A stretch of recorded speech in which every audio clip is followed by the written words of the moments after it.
Bird hunting muna tayo, no. Oras na ngayon ay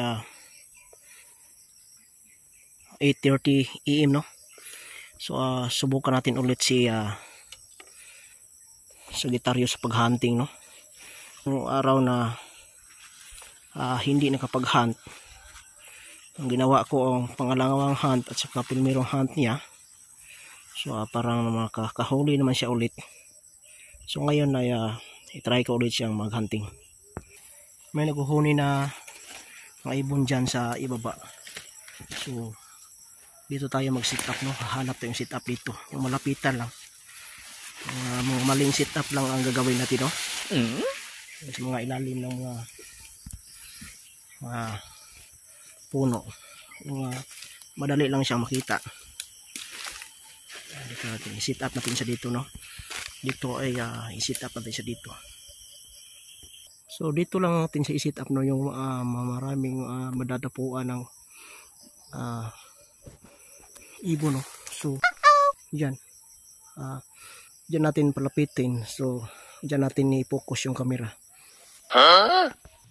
So yan, sit up na natin, no. Yun si Sagittarius natin, siya na lang ang natitirang pangatin natin.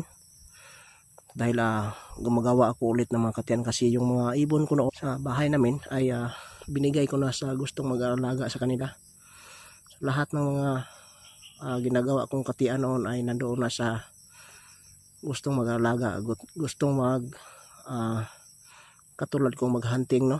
Katulad kong mag-hunter. So binigay ko na. So yan lang ang alaga ko sa bahay na katiyan. So tago muna tayo, no. So, this is a remix. Prepare for launch in 3, 2.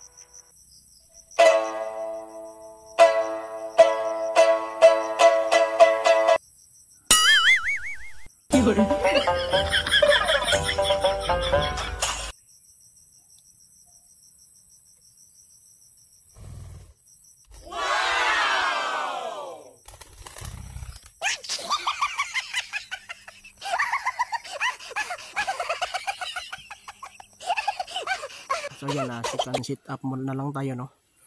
Kasi yung kanina ay hindi nahuli kasi lumipad.